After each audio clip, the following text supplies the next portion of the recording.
ጤና ይስጥልን የከበረ ሰላምታችን በመላው ዓለም ሆናችሁ ቃል ስፖርት ዩቲዩብ ቻናላችንን ለምትከታተሉ ውድ አድማጮቻችን ልድረስ ብለናል። ከእናንተ ከሆነው ቃል ስፖርት ዩቲዩብ ቻናል ለዚህም ሰዓት መርጠን ያሰናዳላችሁን ስፖርታዊ ጥንቅሮች በቅደም ተከተል እያጋራናችሁ ቆይታ የምናደርግ ይሆናል። እስከ ፕሮግራማችን ፍጻሜ ስትቆዩ ላይክ ማድረግ እንዳይረሳ። ውድ ቤተሰቦቻችን ሀሳብ አስተያየት ካላችሁ በትላንት ምሽት አሊያም ዛሬ በሚደረጉ ጨዋታዎች ወቅታዊ በቡድን ዜናም በፕሮግራማችን የሚዘት ልታጋሩን ትችላላችሁ። ውድ ቤተሰቦቻችን እኛ በመረጃ ሰዓታችን እንደ ሁልጊዜው አስቀድመን የአገር ቤት ጉዳይና ዛሬ የሚጠበቁ እውነቶችን እናደርሳችኋለን።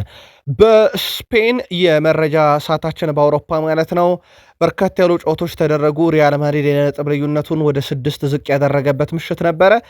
ግን በሪያል ማድሪድ በኩል ተጨማሪ መረጃዎችን እናነሳለን። ከዛ ውጪ ባርሴሎናም ዛሬ በጣም ወሳኝ የተባለ ጨዋታውን ያደርጋል። በሌሎች የጥሎ ማለፍ ጨዋታዎችም ሲካሄዱ ነበረ። በአውሮፓ ምሽቶች በጣሊያን፣ በጀርመን፣ በፈረንሳይ ተጨማሪ መረጃዎችን ይዘናል። ቃል ስፖርት ላይ አብራችሁን ቆዩን። በተወዳጁ የእንግሊዝ ፕሪሚየር ሊግን በርካታ ያሉ ስፖርታዊ ጥንቅሮችን ይዘናል። አስቀድመን አጫጭር ስፖርታዊ ጥንቅሮችን እናደርሳቸዋለን። በተለይም ለየት ያለ መረጃ በሻምፒዮንሺፑ ይዘናል።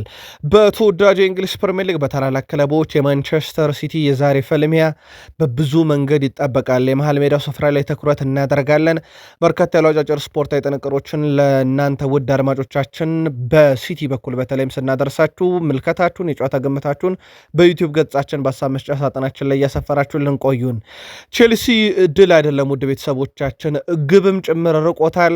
ቼልሲ ትላንትና ድልም ግብም የራቀውን ምሽት አሳልፏል።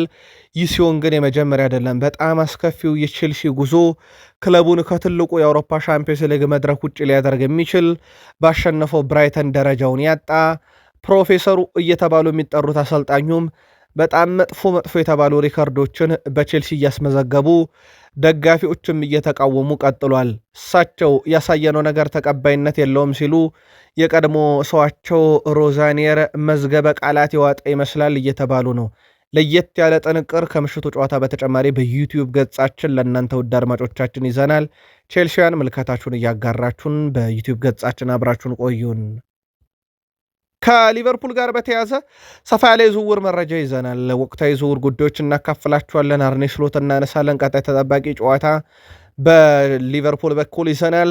ከማንቸስተር ዩናይትድም ጋር በተያዘ ዝውውሮችን እናነሳለን። የዩናይትድ ሌጀንዶች ኮከቦችን እንሰብስብ እያሉ ነው። አሁንም ቀጥሏል የዩናይትድ የኮከቦች ምኞት። ግን በቀላሉ ይገኛሉ የሚለው ሌላ ጥያቄ ነው። በርካታ ዝውውሮችን ግን በአውሮፓ ዙሪያ ዩናይትዶች እየተከታተሉ እንደነበር ይታወቃል። የሩበን አሞሪምና የኮቢ ሜኖ ልዩነት በግልጽ የታየበት ነበረ። እናነሳዋለን። ብሩኖና ፖግባን ካዜሜሮን ተሰናባቹን የተመለከተ ለየት ያሉ ጥንቅሮችን በዩናይትድ በኩል እናነሳለን። የጨዋታ ተቆማም ተይዟል። ዩናይትዳውያን በቃል ስፖርት ዩቲዩብ ቻናል አብራችሁን ሁኑን። አርሰናል በዝውውር መስኮቱ በርካቶችን ሊያስፈርም እንደሚፈልግ ይታወቃል። አንዳንድ ዝውውሮች ግን ለየት ያሉ ናቸው፣ እናነሳቸዋለን። ኮንትራት ማራዘምንም ተመለከትን። ከጉዳት ጋር በተያዘ የሚመለሱ ተጫዋቾችና ይኸው የጉዳት ሁኔታ ክለቡን ምን ያህል አጣብቂኝ ውስጥ እንደከተተው ይታወቃል። እናነሷለን ይሄንን ጉዳይ። ቀጣይ አርሰናልም ጨዋታ የተመለከተ ልዩ ጥንቅር ይዘናል። በቡድን ዜና አርሰናል የተመለከቱ ሰፋ ያሉ መረጃዎችን በዩቲዩብ ገጻችን እናካፍላችኋለን። እስከ ፕሮግራማችን ፍጻሜ ከቆያችሁ እነኝና ሌሎች የተመራረጡ ርዕሰ ጉዳዮችን በዩቲዩብ ገጻችን ለእናንተ ውድ አድማጮቻችን የምናካፍላችሁ ይሆናል። ላይክ ካረጋችሁን በቂ ነው። ሀሳብ አስተያየት ካለ በትላንት ምሽት ጨዋታዎች፣ በዛሬ ጨዋታዎች ቅድመ ግምት አሊያም በፕሮግራማችን ይዘት ማጋራት ይቻላል። ለአብሮነት ቆይታችሁ ግን ላይክ ለኛ ያስፈልጋል ገናል። በድጋሚ ከቃል ስፖርት ዩቲዩብ ቻናል ጋር መልካም ቆይታ ተመኘን። በቃል ስፖርት ዩቲዩብ ቻናል ትላንትና ማለትም ኤፕሪል 21 በዕለተ ማክሰኞ ምሽት ባቀረብላችሁ ጥንቅር የኢትዮጵያ ፕሪሚየር ሊግን አጠቃላይ የ28ኛ ሳምንት መጠናቀቅን በተመለከተ መረጃ ሰጥተናችሁ ነበረ። ዛሬ የጥሎ ማለፍ ጨዋታዎች ይካሄዳሉ። የኢትዮጵያ ዋንጫ ሩብ ፍጻሜ ማለት ነው። በዚህም መሰረት ቦዲቲ ከተማ ከመቀለ ሰባ እንደርታ በዛሬው ዕለት ጨዋታቸውን የሚያደርጉ ይሆናል። በተከታታይ ቀን ማለትም ከዛሬ ጀምሮ እስከ ቀጣይ ቅዳሜ ድረስ መቻል ከወልዋሎ ዓዲግራት ዩኒቨርሲቲ፣ ቤንች ማጂ ቡና ከኢትዮጵያ መድን፣ ነገሌ አርሲ ከሲዳማ ቡና እያለ ይቀጥላል። ሁሉንም ጨዋታ ውጤቶች በተከታታይ የመረጃ ሰዓታችን የምናደርሳችሁ ይሆናል። በአውሮፓም ዛሬ ጨዋታዎች ይቀጥላሉ። በርንሌ ከማንቸስተር ሲቲ እንዲሁም በርንማውዝ ከሊድስ ዩናይትድ ዛሬ ምሽት 4 ሰዓት በተወዳጁ የእንግሊዝ ፕሪሚየር ሊግ፣ በስፔን ላ ሊጋ ኤልቼ ኤልቼ ከአትሌቲኮ ማድሪድ ምሽት 2 ሰዓት፣ ሪያል ሶሴዳድ ከሄታፌ 3 ሰዓት ላይ፣ ምሽት 4 ሰዓት ከ30 ባርሴሎና ከሴልታ ቪጎ። በፍራንስ ሊግ ፒኤስጂ ከናንተስ ተስተካካይ መርሃ ግብር። በኮፓ ኢታሊያ አታላንታ ከላዚዮ፣ በጀርመን ዲኤፍቢ ፖካል በባየር ሌቨርኩሰን እና በባየር ሞኒክ መካከል ትልቅ ጨዋታ አለ። በኩፕ ደ ፍራንስ ስትራስቡርግ ከኒስ ይጫወታሉ። ተጨማሪ መረጃዎችን ይዘናል። ምልከታዎቻችሁን ቅድመ ግምታችሁን እያጋራችሁን በዩቲዩብ ገጻችን አብራችሁን ቆዩን። በስፔን ላሊጋ በርከት ያሉ መርሃ ግብሮችን ተመለከትን። በዚህ ሳምንት ከነበሩ ጨዋታዎች አንደኛው ማዮርካን ከቫሌንሻ ያገናኘው ጨዋታ ነበር። 1-1 በሆናቸው ውጤት ተጠናቀቀ። በባለሜዳው ማዮርካ በኩል ሳሙ ኮስታ 49ኛው ደቂቃ ላይ መሪ ያደረጋቸው፣ ቫሌንሻ ሳዲቂ 67ኛው ደቂቃ ላይ ግብ አስቆጥሮ ጨዋታው 1-1 በሆነ አቻ ውጤት ተጠናቋል። በስፔን ላሊጋ ትላንትና ከነበሩ በርከት ያሉ ጨዋታዎች ውስጥ በተለይም በ33ኛ ሳምንት አንደኛው ይሄኛው ነበር ባቻ ውጤት የተጠናቀቀው። በአትሌቲኮ ቢልባኦ እና በኦሳሱና መካከል የነበረው ጨዋታ ደግሞ በባለሜዳው አትሌቲኮ ቢልባኦ 1-0 አሸናፊነት ተጠናቋል። ጎሬስታ 16ኛው ደቂቃ ላይ የጨዋታውን ብቸኛ ግብ ከመረብ ጋር ማዋሃድ ችሏል። በርካታ ያሉ ግቦች የተመለከትንበት የዢሮና እና የሪያል ቤትስ ጨዋታ ነበር። 5 ግቦችን አየን። እንግዳው ቡድን ሪያል ቤት ዢሮናን በሜዳው ድል አድርጎታል። ለሪያል ቤት 3ቱን የማሸነፊያ ግቦች ሮካ 23ኛው ደቂቃ ላይ፣ ኢዛል ዡሊ 63ኛው ደቂቃ ላይ፣ ሪኬልሚ 80ኛው ደቂቃ ላይ ነው ከመረብ ያዋሃዱት። ባለሜዳውን ቡድን ዢሮናን ከሽንፈት ያልታደጉ 2 ግቦችን ደግሞ 7ኛው ደቂቃ ላይ ቲያስ ጎን ኮቭ እንዲሁም 68ኛው ደቂቃ ላይ ኦናሂ ናቸው ከመረብ ማዋሃድ ችለው የነበረው። ግን ባለሜዳውን ቡድን ዢሮናን ከሽንፈት አልታደገውትም። እንግዳው ቡድን ሪያል ቤት 3-2 በሆነ ውጤት ነው ትናንትና የ33ኛ ሳምንት መርሃ ግብሩን ከሜዳ ውጭ ድል ያደረገው። ሎስ ብላንኮቹም በጣም ወሳኝ የተባለ ድል አስመዝግበው የነጥብ ልዩነቱን በጊዜነትም ቢሆን ወደ 3 ዝቅ አድርጎታል ከመሪው ባርሴሎና። ሪያል ማድሪድ ትላንትና በቤርናቢ ያደረገውን ጨዋታ ዲፖርቲቮ አላቬዝን 2-1 በሆነ ውጤት ድል ያደረገው። ኬሊያን ምባፔ 30ኛው ደቂቃ ላይ እንደዚሁም ቪኒሲየስ ጁኒየር 50ኛው ደቂቃ ላይ ሁለቱን የሪያል ማድሪድ የማሸነፊያ ግቦች ሲያስቆጥሩ፣ ለዲፖርቲቮ አላቬዝ ማርቲኔዝ ነበር 93ኛው ደቂቃ ላይ ኳስና መረብን ያገናኘው። ሪያል ማድሪድ ከሁለት ተከታታይ የሊግ ሽንፈት በኋላ ወደ ድል ተመልሷል። ሪያል ማድሪድ ነጥቡን 73 አደረሰ። ከመሪው ባርሴሎና የ6 ነጥብ ርቀት ላይ ተገኝቷል። ዲፖርቲቮ አላቬስ 33 ነጥብ ላይ ቀርቷል፣ 17ኛ ነው። የፊታችን አርብ ሪያል ቤትስ ከሪያል ማድሪድ ይጫወታሉ። እንደዚሁም ቅዳሜ ዲፖርቲቮ አላቬስ ከማዮርካ በላሊጋ የ34ኛ ሳምንት መርሃ ግብሮችም ናቸው። ኬሊያን ምባፔ 47 ጎል ሲደመር 8 አሲስት በሁሉም ውድድሮች በዚህ ዓመት፣ ያ ማለት ወደ 55 የግብ አስተዋጽኦ እንደማለት ነው።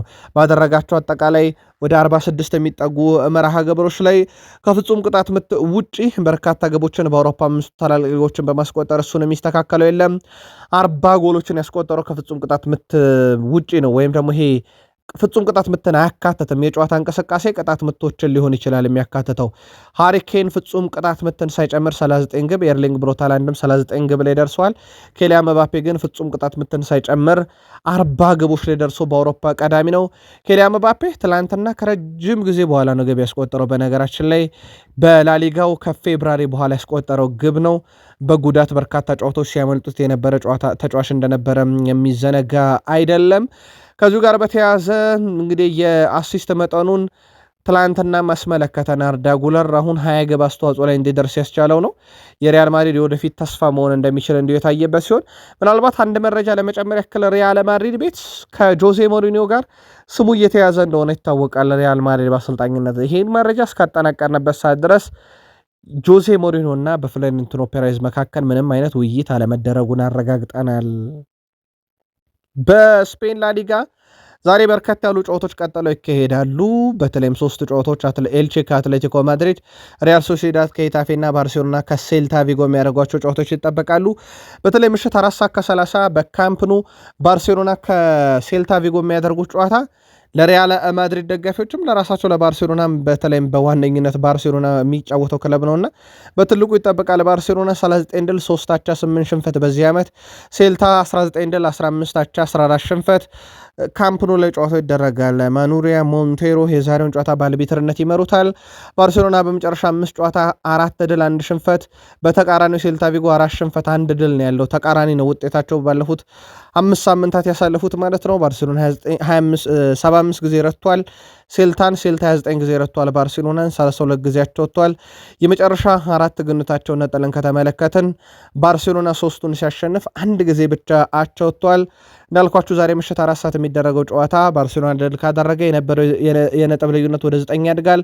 በባርሴሎና በኩል አቻ ከወጡ ነጥብ ወደ 7 ያድጋል። ከተሸነፉ በ6 የሚቀጥል ይሆናል። ቀድመ ገመታችሁን በቃል ስፖርት ዩቲዩብ ቻናል በሀሳብ መስጫ ሳጥናችን ላይ ያስፈሩልን።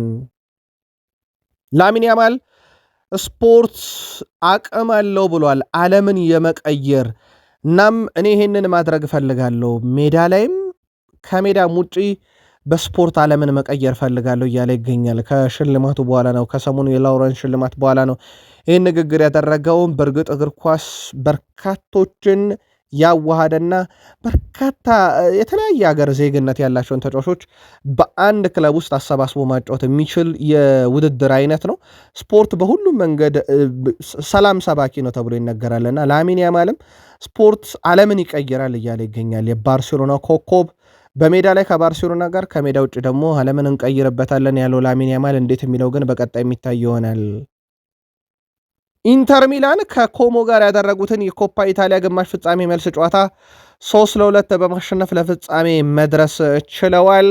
በጨዋታው ላይ ውድ ቤተሰቦቻችን ኮሞ 2-0 እየመራ ነበረ። በነገራችን ላይ ባርቱኒ 32ኛው ደቂቃ ላይ ዲኩና 48ኛው ደቂቃ ላይ ግብ አስቆጥሮ 2-0 እየመሩ ነበረ። ከረፍት በኋላ ግን ኢንተር ሚላኖች ቻሉንጉሉ ወደ 69ኛው ደቂቃ አካባቢ 2-1 እንዲሆኑ አደረገ። መልሶ 86ኛው ደቂቃ ላይ ያደረጋቸው ሱሲ 89ኛው ደቂቃ ላይ ያስቆጠራት ግብ ደግሞ ውጤቱን እንዲገለብጥ አስቻለ። ኢንተር ሚላን በታሪኩ ለ16ኛ ጊዜ ለኮፓ ኢታሊያ ፍጻሜ ደርሷል። ኮሞ በ9 ቀናት ልዩነት በተመሳሳይ መልኩ በኢንተር ሚላን ተሸንፏል። በፍጻሜ ያለፈው ኢንተር ሚላን ከዛሬዎቹ አታላንታና ላዚዮ ድል አድራጊ ጋር ደግሞ በቀጣይ የሚፋለም ይሆናል። በነገራችን ላይ ኢንተር ሚላን ያው ለኮፓ ኢታሊያም ፍጻሜ ያለፈ፣ ከዛ በተጨማሪ ኢንተር ሚላን የሴሪኤ መሪ እንደሆነ ይታወቃል። የነጥብ ልዩነቱ ከፍ ያለ ነውና በኢንተር ሚላን አሸናፊነት የመጠናቀቅ ዕድሉ በጣም ሰፊ ነው ዘንድሮ የጣሊያን ሴሪ። በጣም አስገራሚ ነገር ግን በጣሊያን ሴሪኤ ተቃራኒ ቡድን ላይ 78 ግብ ነው ያስቆጠረው። 29 ተቆጥሮበት 49 የግብ ልዩነት አለው በኢንተር በኩል። ተከታዩ ናፖሊ የኢንተርን የግብ ልዩነት ላይ ያህል እንኳን አላስቆጠረም። ገና 48 ግብ ነው ያለው ያስቆጠረው፣ ንጹህ ግቡ 21 ነው። ይሄ ማለት ከኢንተር ግብ ልዩነት በአንድ ያንሳል ማለት ነው። አመቱን ሙሉ ያስቆጠሩት ግብ ሚላኖች፣ የናፖሊም ተመሳይ ነውና ኢንተር ዘንድሮ በተለየ መንገድ ነው የጣሊያን ሴሪንም ጭምር እየመራ ያለው። በጀርመን ቡንደስሊጋ የኤፕሪል ወር የወሩ ምርጥ ተጫዋቾች እጩዎች ቀርበዋል። 3 እጩዎች ያን ዲዮሜንዲ ካሬቤ ሌፕዚግ፣ ኢብራሂም ማዓዝ ከባየርን ሌቨርኩሰን፣ እንደዚሁም የቦሩሲያ ሞንቸግላድባው ጀንስ ካስቶርፕ በእጩነት መቅረብ ችሏል። ምናልባት ለቡንደስሊጋ ቅርብ የሆናችሁ ካላችሁ የእናንተን ምርጫ በሀሳብ መስጫ ሳጥናችን ላይ እንዲሁ ልታጋሩን ትችላላችሁ። ከአይቮሪኮስ ከሞሮኮና ከደቡብ ኮሪያ የተመረጡ ተጫዋቾች ናቸው። እዛው ጀርመን ላይ ቆይተን ግን አንድ መረጃ እንጨምር። ባየር ሙኒክ ያው ሻምፒዮን እንደሆነ ይታወቃል። የዘንድሮ የውድድር ዓመትም ባየር ሙኒክ በዘንድሮ የውድድር ዓመት በቡንደስሊጋ 32 ተጫዋቾችን ተጠቅሟል። ይህም በቡንደስሊጋው በርካታ ተጫዋቾችን የተጠቀመ ቡድን አድርጎታል። አዲስ ሪከርድም ነው።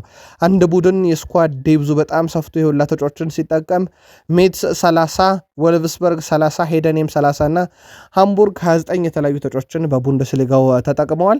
ዛሬ በባየር ሌቨርኩሰንና በባየር ሙኒክና በባየር ሌቨርኩሰን መካከል የዴፌ ፖካል ለፍጻሜ ለማለፍ የሚደረግ ጨዋታ ግን እንዳለ በዚሁ አጋጣሚ ልንጠቁማችሁ እንወዳለን። ትላንትና በፍራንስ የኩፕ ደ ፍራንስ መርሃ ግብሮች ተካሂደው ነበረ። አንደኛው ጨዋታ ሌንስ እና ቱሉዝ ያደረጉት የግማሽ ፍጻሜ ጨዋታ ነበረ። ጨዋታውን ሌንስ አሸንፎ ወደ ፍጻሜ ማለፉ ተረጋግጧል። ወደ ቤተሰቦቻችን ሌንስ 4-1 በሆነ ውጤት ነው ቱሉዝን ያሸነፈው። ቱቨን በፍጹም ቅጣት ምት 9ኛው ደቂቃ ላይ ሳንት ማክሲመን፣ 19ኛው ደቂቃ ላይ ኡዶል፣ 35ኛው ደቂቃ ላይ ቶምሰን፣ 74ኛው ደቂቃ ላይ አራቱን የሌንስ የማሸነፊያ ግቦች ሲያስቆጥሩ በቱሉዝ በኩል 21ኛው ደቂቃ ላይ ሂዳሎግ ነበረ ኳስና መረብን ማገናኘት የቻለው፣ ግን ቡድኑን ከሽንፈት ያልታደገች ግብ ናት። እንግዲህ ሌንስ ለፍጻሜ የደረሰ በኮፕ ደ ፍራንስ። አሁን ይህንን ቡድን በፍጻሜ የሚፋለመውን ቡድን ለማወቅ ታዲያ ስትራስቡርግና ኒንስ ከምሽቱ 4 ሰዓት ጀምሮ ጨዋታቸውን የሚያደርጉ ይሆናል። ባለፈው ክረምት ማንቸስተር ሲቲን በመልቀቅ ወደ ቱርክ ያመራው ኤደርሰን ሞራይስ ለቱርኩ ክለብ ፌነርባቼ እየተጫወተ ነበረ። ነገር ግን በክለቡ ደስተኛ አይደለም ተብሏል። ተጫዋቹና ከፌነርባቼ መውጣት እንደሚፈልግ እየተነገረ ይገኛል። ተጫዋቹ በቀጣይ ወደ ሳውዲ አረቢያ ወይንስ ወደ አውሮፓ ይመለሳል ወይንስ ወደ ላቲን አሜሪካ ያመራል የሚለው ግን በትልቁ እየተጠበቀ ይገኛል። ተጫዋቹ ግን ከቡድኑ ጋር መለየት እንደሚፈልግ ለክለቡ አስተዳደርም ጭምር ማሳወቁ ነው እየተነገረ የሚገኘው። በፕሪሚየር ሊግ በጣም የማይረሱ ጊዜያትን ከፔፕ ጋርዲዮላ ቡድን ማንቸስተር ሲቲ ጋር ማሳለፉ ደግሞ የሚዘነጋ አይደለም። ውድ የቃል ስፖርት ዩቲዩብ ቻናል ቤተሰቦቻችን ከእናንተ ከሆነው ቃል ስፖርት ዩቲዩብ ቻናል ለዚህም ሰዓት መርጠን ያሰናዳላችሁን ስፖርታዊ ጥንቅሮች በቅደም ተከተል እያጋራናችሁ እንገኛለን። ላይክ ማድረግ እንዳይረሳ። ሀሳብ አስተያየት ካላችሁ መልከታዎቻችሁን እያደረሳችሁን ከፕሪሚየር ሊግ መረጃችን ጋር አብራችሁን ቆዩን። ከቀናት በፊት ወደ ተወዳጁ የእንግሊዝ ፕሪሚየር ሊግ ማደጉን ያረጋገጠው የፍራንክ ላምፓርድ ቡድን ኮቬንትሪ ሲቲ የሻምፒዮንሺፑ ሻምፒዮንም ጭምር ሆነዋል።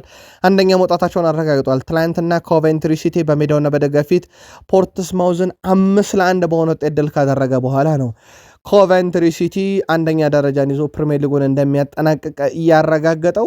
የፍራንክ ላምፓርድ ቡድን አሁን በፕሪሚየር ሊጉ በትልቁ የሚጠበቅ ቡድን ይሆናል ማለት ነው።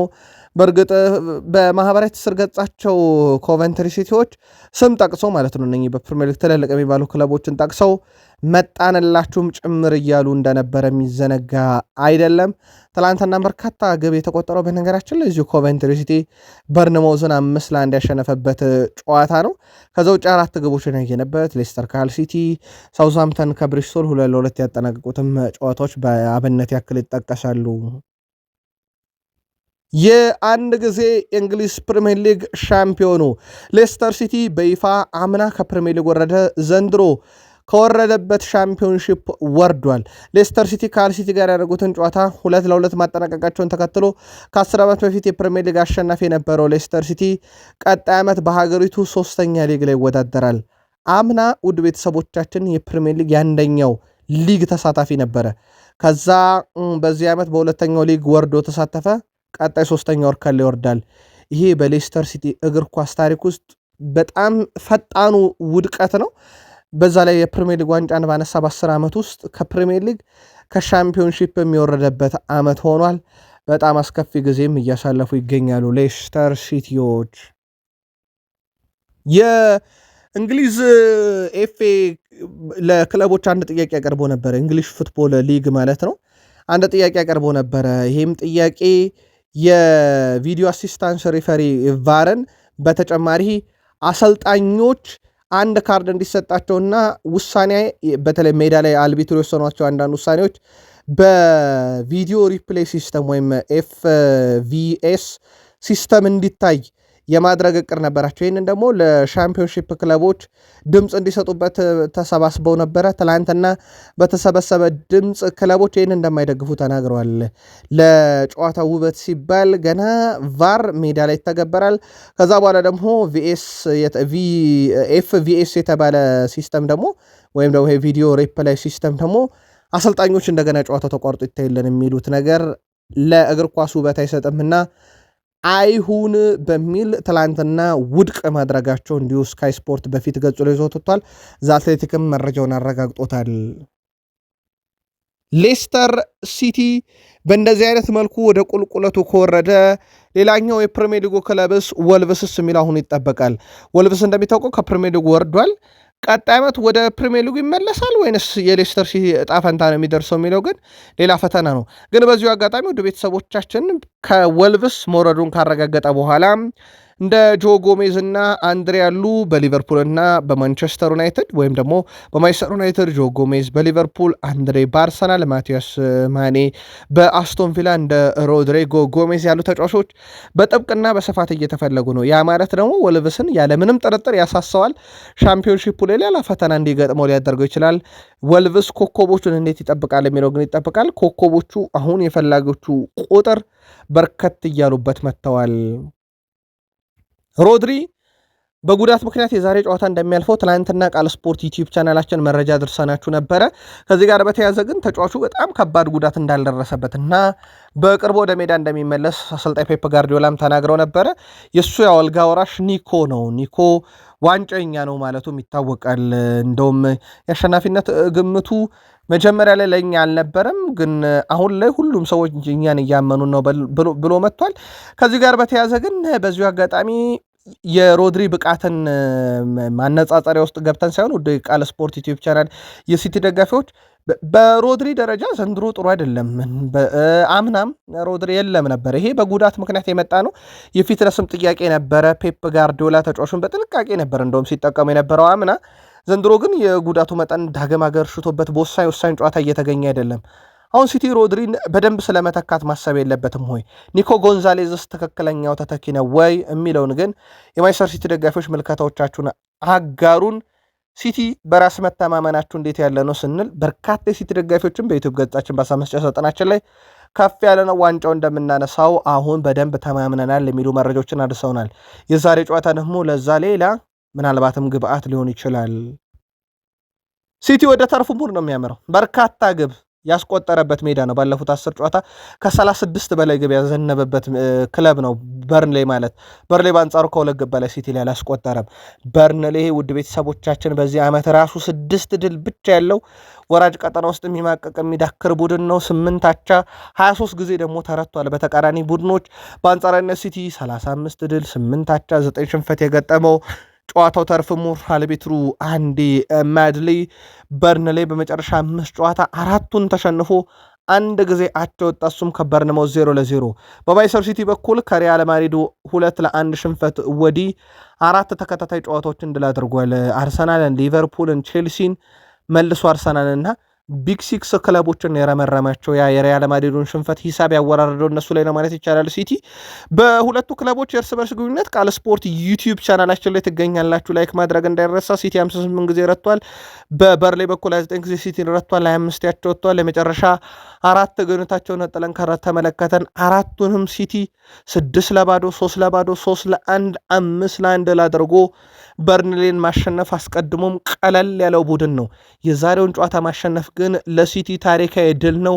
የ2025/26 የውድድር ዓመት ፕሪሚየር ሊግን ዋንጫ ለማንሳት እዚህ ጨዋታ ላይ የሲቲ ድል ማድረግ ብቻ ሳይሆን ያ የለመደውን ግብ የማዝነብ ሂደት ከቀጠለ የፕሪሚየር ሊግ መሪነትን ከረጅም ጊዜ በኋላ ከአርሰናል እጅ ይረከባል። አርሰናል የፊታችን ሳምንት መጨረሻ ከኒካስል ጋር ተጫውቶ ውጤቱ እስኪታወቅ ድረስ የሲቲ ደጋፊዎች በዩቲዩብ ገጻችን የምትገኙ በዩቲዩብ ገጻችን የሀሳብ መስጫ ሳጥናችን ላይ ቀድመ ገምታችሁን አጋሩን።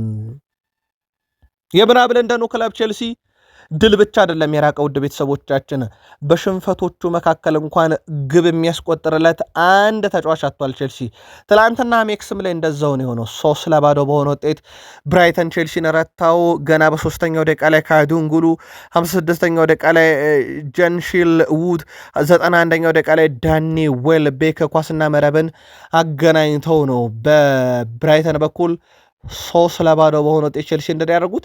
ቼልሲ 5ኛ ተከታታይ የፕሪሚየር ሊግ ሽንፈት ነው።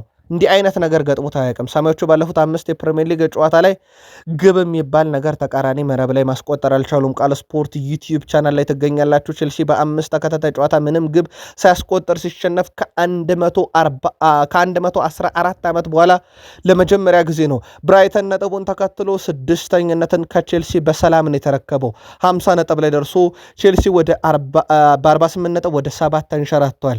የፊታችን ቅዳሜ ኒካስል ከብራይተን ከአንድ ሳምንት በኋላ ነው ይሄ ጨዋታ የሚደረገው። ምክንያቱ ደግሞ በኤፍኤ ካፕ ጨዋታ ምክንያት ነው። ቼልሲ ከሊድስ ዩናይትድ እሁድ በኤፍኤ ካፕ ነው ጨዋታቸውን የሚያከናውኑት።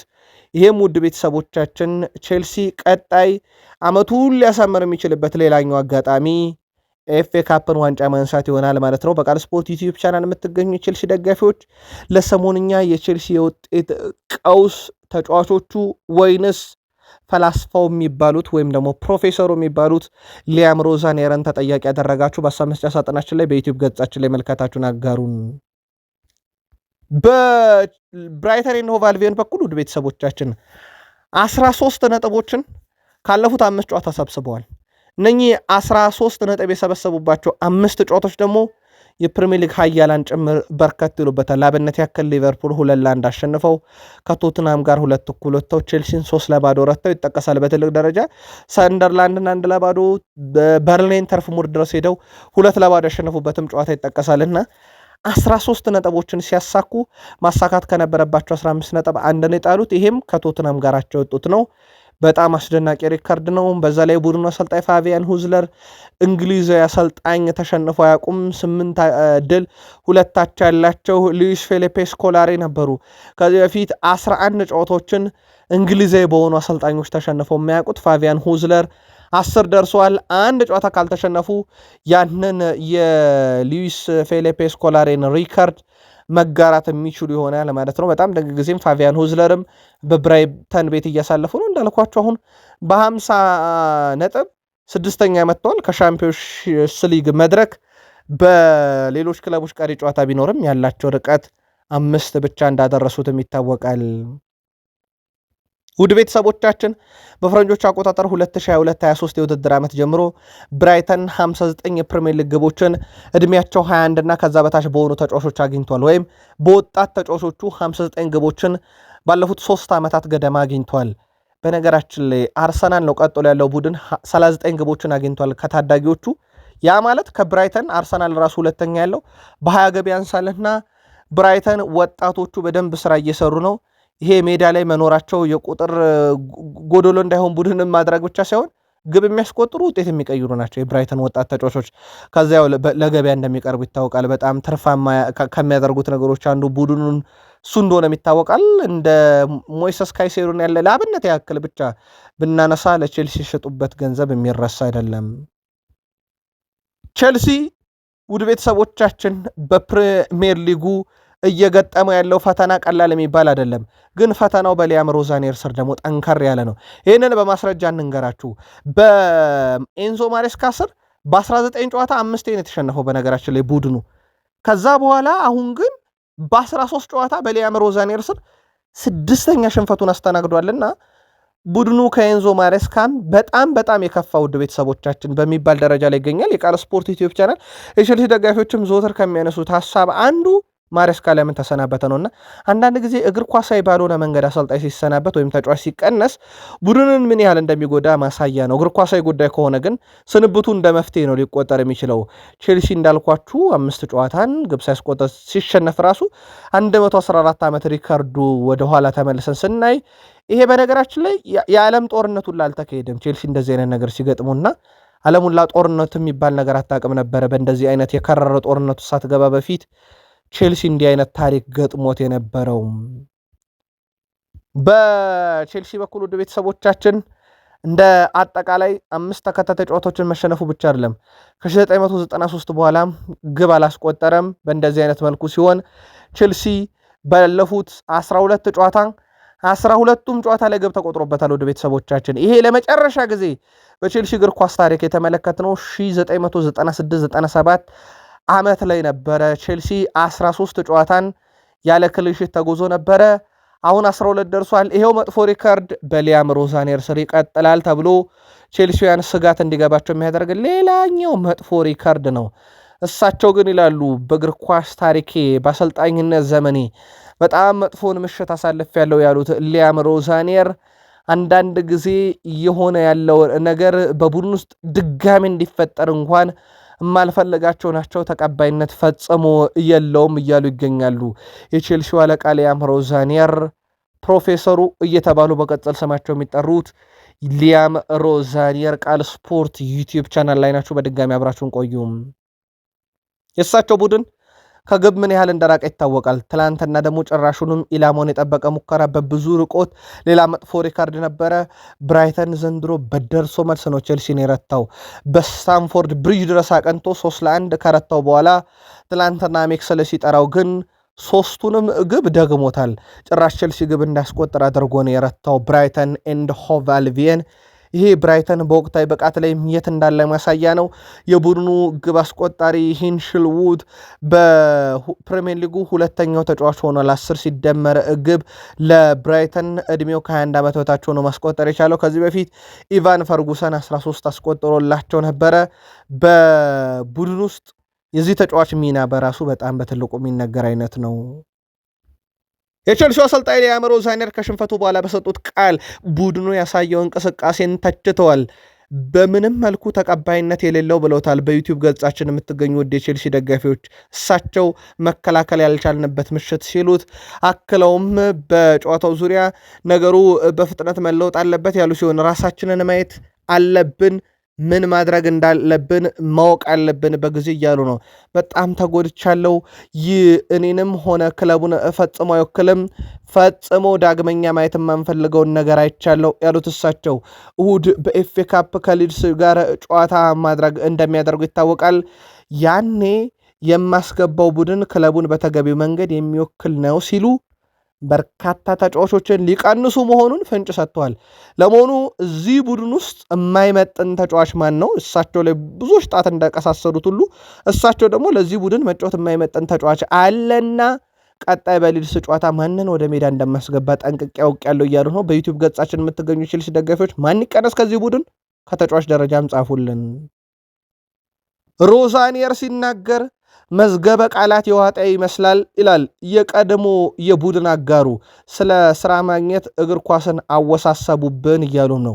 የቀድሞ አሰልጣኝ ሊያም ሮዛኔርን ቡድን አጋር ሺያን ዴቪዝ ይባላሉ። ሮዛኔር የማላውቀው ሰው ሆኖብኛል እያሉ ነው እሳቸው። እሱን አላውቀው ማን እንደሆነ ራሱ የማላውቀው ሰው ነው ያሉት ዴቪዝ የሚናገረው ትልቅ ቃላት የያዘ መዝገበ ቃላት እንደዋጠ ሰው ነው ብለዋል። የሚጠቁማቸው ቃላት እና የሚናገራቸው አንዳንድ ንግግሮች ትንሽ አስቂ ናቸው እያሉ ይገኛሉ። ሊያም ሮዛኔርን ሲተቿቸው አክሎም ሰዎች አሁን ላይ ስራ ለማግኘት እግር ኳስን ውስብስብ እያደረጉት ነው። እግር ኳስ የሮኬት ሳይንስ አይደለም። ሜዳ ላይ በ90 ደቂቃ ውስጥ የሚታይ የሚጠናቀቅ ከዚህ በፊት የነበሩ ተሞክሮች ልምድ የሚደረጉበት ነው።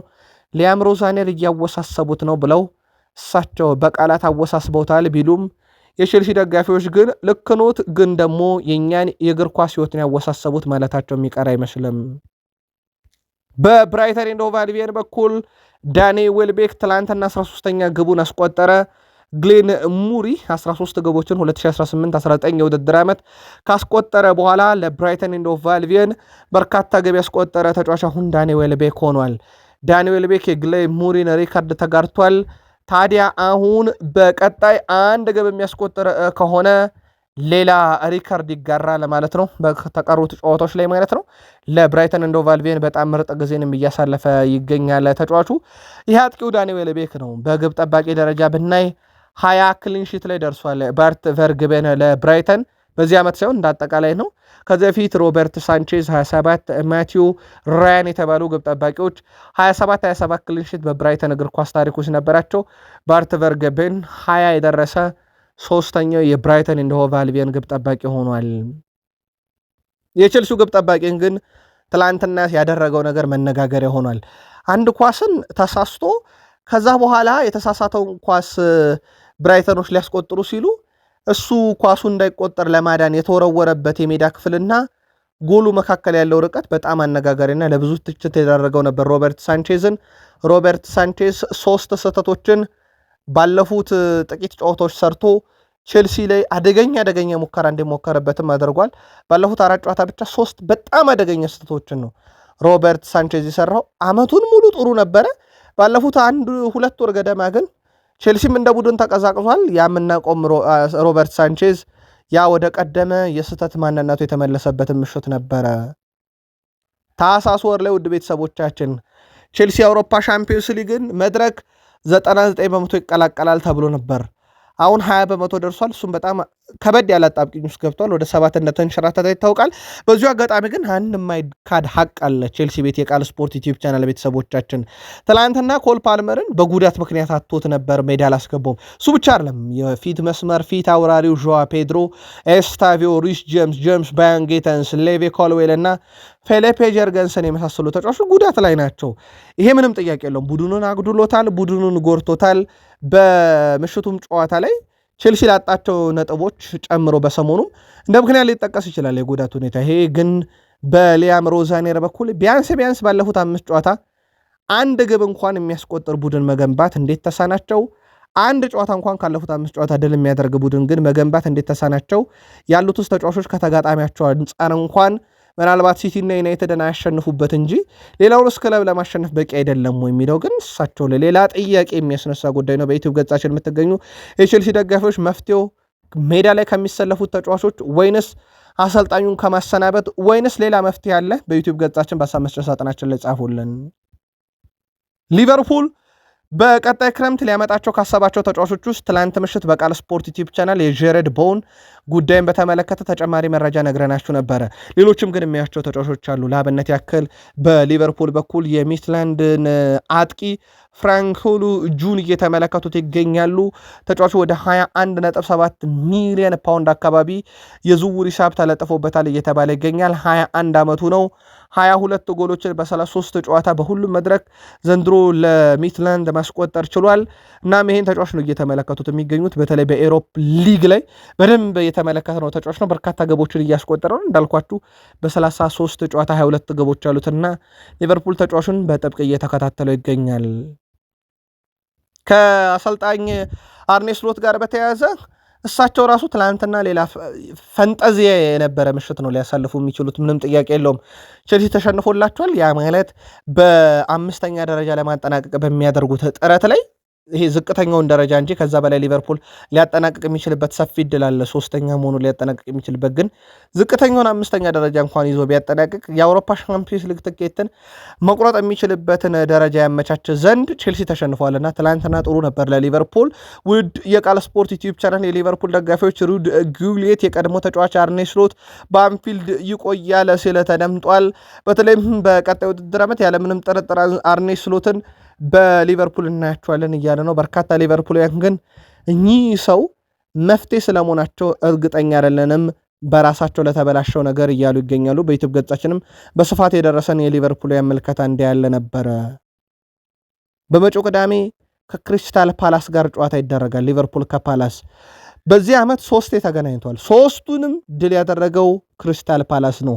ሊቨርፑል ከቅርብ ጊዜ ወዲህ እንደ ፓላስ የጠነከረበት፣ እንደ ፓላስ ዋንጫ የነጠቀው፣ እንደ ፓላስ ከውድድር ያሰናበተው፣ እንደ ፓላስ ከ3 ነጥብ ያራቀው ክለብ የለም።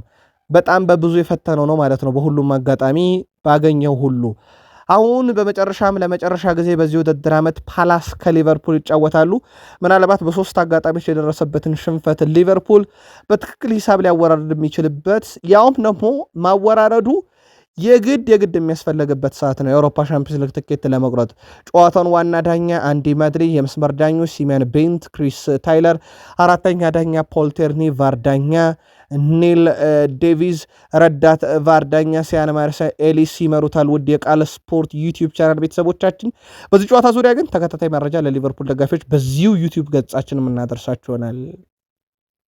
ማንቸስተር ዩናይትድ በክረምት የዝውውር መስኮት የክንፍ መስመሩን ለማጠናከር የ19 ዓመቱን የአረቤ ላይፕዚጉን የፊት መስመር ተጫዋች የአንዲዮ ሜንድን እየተከታተለ እንደነበረ ይታወቃል። አሁን ግን የፕሪሚየር ሊጉ ክለብ ሊቨርፑል ይሄ ቡድኑን ለማጠናከር በሚያደርገው ዝውውር ላይ ሳላን ከመተካት ይልቅ ቡድን ማጠናከር በሚለው ላይ እንደ ጄሬድ ቦውንና እንደ የአንዲዮ ሜንድ ያሉ የክንፍ አጥቂዎችን ወደ ቡድኑ መጨመር ይፈልጋልና ዩናይትድ ከሚፈልጋቸው ተጫዋቾች አንዱ የሆነው የአንዲዮ ሜንዲ ጨረታው በዝቶበታል።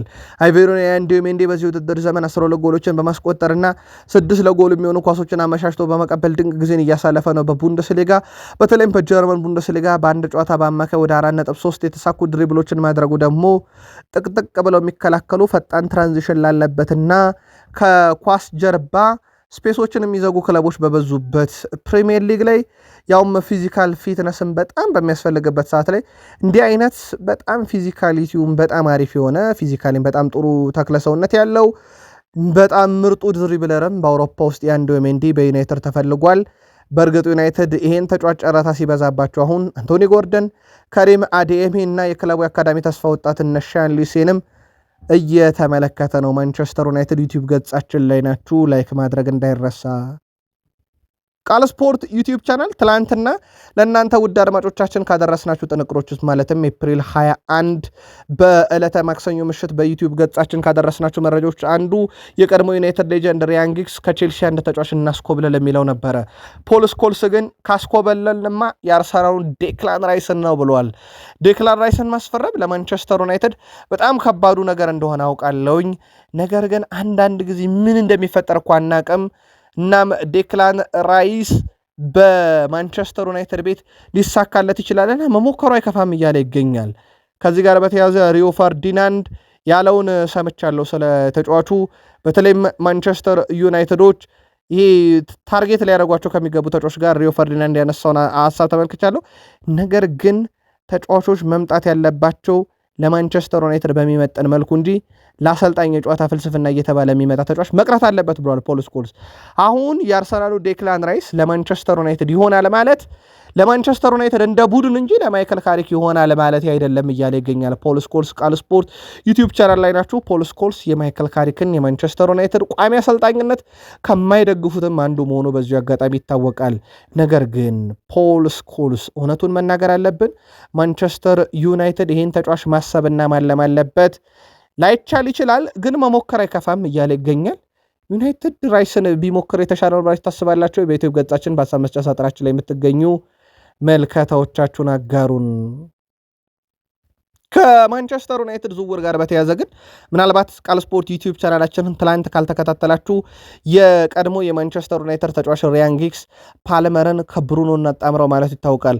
ከዚህ ጋር በተያዘ ሚረር ስፖርት ይዞት በወጣው መረጃ መሰረት ኮል ፓልመር ስሙ ከማንቸስተር ዩናይትድ ጋር ከጥር ጀምሮ መነሳቱን አረጋግጦ ማንቸስተር ዩናይትዶች ይህን ተጫዋች ለማምጣት ግን ምንም አይነት እንቅስቃሴ ያለማድረጋቸውን አረጋግጧል። አሁንም በዛን ጊዜ ምናልባት ከክለቡ ሊለቅ የሚችልበት እድል አለመባሉን ተከትሎ ነበረ ስሙ የተነሳው።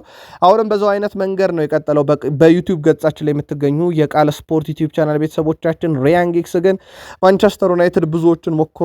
ከ200 ሚሊዮን ፓውንድ በላይ ባለፈው ክረምት አውጥቷል። ካወጣንስ ይላል የቀድሞ ሪያን ጊግስ በማንቸስተር ዩናይትድ ኮል ፓልመርን ከብሩኖ እናጣምረው እያለ ነው። በማንቸስተር ዩናይትድ ደጋፊዎች ዘንድ መልካታችሁ እንዴት ያለ ነው? ተጨማሪ ሀሳብ ካላችሁ ጻፉልን።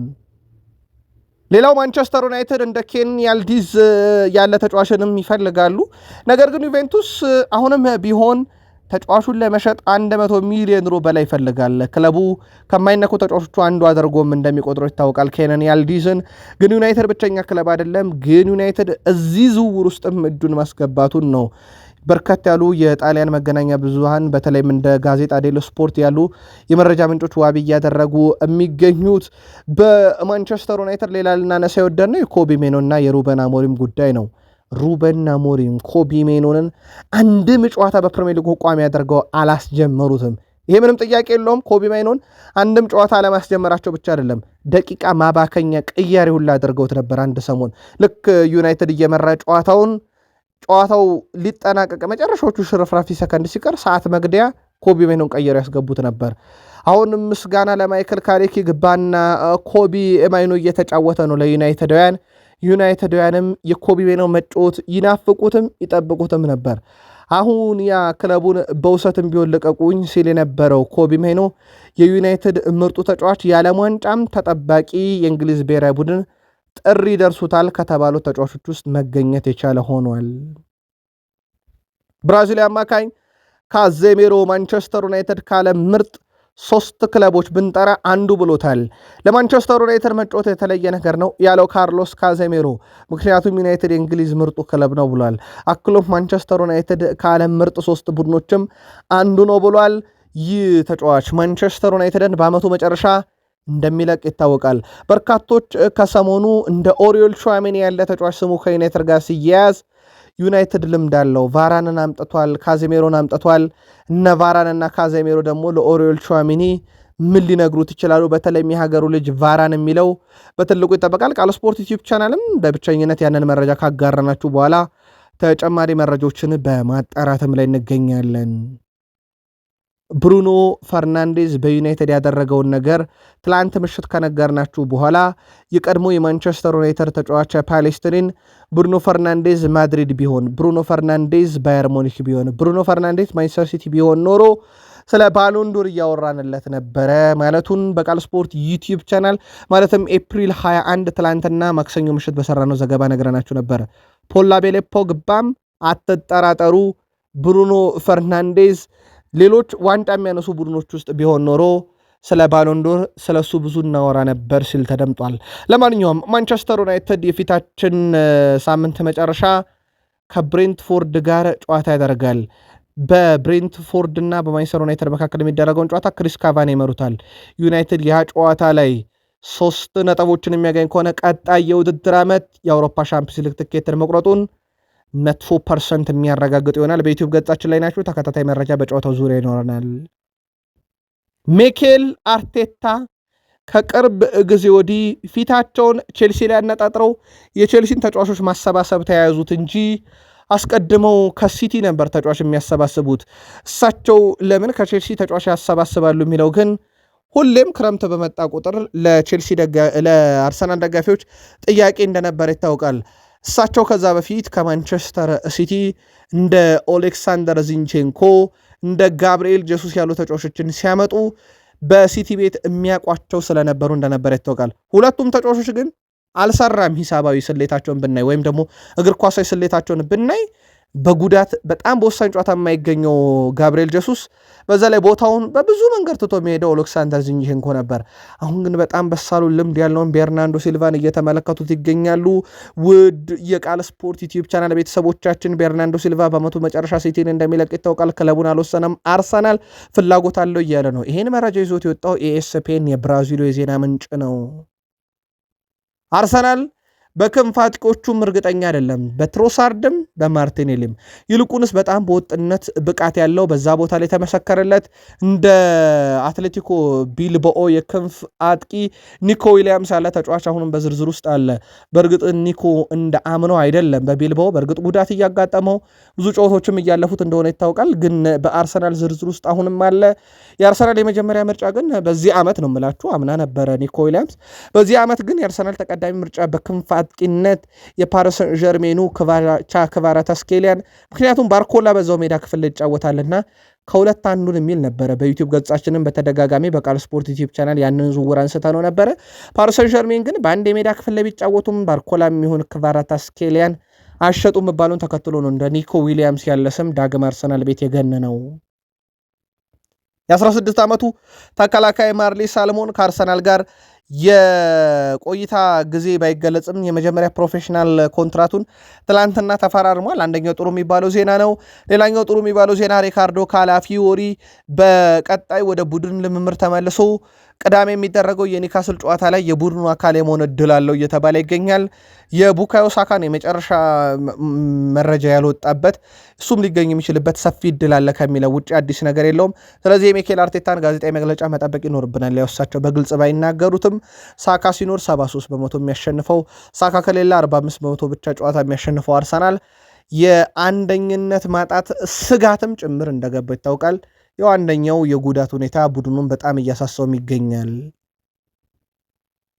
አርሰናል ባለፉት ወደ 3 ወራት ገደማ የታየበት ግልጽ የፈጠራ ችግር፣ ግልጽ የማጥቃት ችግር አይደለም። ቡድኑ ግብ እንዲያስቆጥር ዮኬሬሽ የተባለ አጥቂያቸው እንኳን በአርሰናል ቤት ኳስ መንካት ተስኖታል። ይሄ በጣም የፈጠራ ችግር ቡድን ውስጥ አሁንም እየታየ ነው። ኦዴጋርድ ከጉዳት ተመልሶ ያለውን አቅም ከሲቲ ጨዋታ ጋር በተወሰነ መንገድ አሳይቷል። በጣም አስደናቂ ነበር። ከዛ ደግሞ ሳካ የሚመጣ ከሆነ ቲምበር የሚመጣ ከሆነ ይሄ የቀኝ ክፍል የአርሰናል አደገኛው ክፍል ነውና ምናልባትም ወደ ነበሩበት አቅጣጫ ሊመለሱ ይችላሉ ተብሎ ይታሰባል። አርሰናል የመጨረሾቹ 6 ጨዋታ እንዴት የከፉ እንደነበሩ ይታወቃል። አርሰናል ያገኘውን እድል በአግባቡ ያልተጠቀመ እንደ ቡድን ነጥቡን ተጫዋቾችም አሉት እንደዛው የሚያባክኑ እንደ ማዱኬ እንደ ማርቲኔሊ ያሉ ተጫዋቾች ደግሞ በማባከንም ጭምር ቡድኑን ዋጋ እያስከፈሉት እንደሆነ ይታወቃል። ሳውዛምፕተንን ረቶ ቢሆን ኖሮ አርሰናል ቀጣይ ሳምንቱ መጨረሻ ሌላ ከሲቲ ጋር ጨዋታ እናያቸው ነበረ። በ32 ቀናት ውስጥ ሶስተኛ ጊዜ ሲቲ ከአርሰናል ለመገናኘት የሚችሉበት እድል ነበረ፣ ግን አርሰናል በሳውዝሃምተን ተሸንፏል።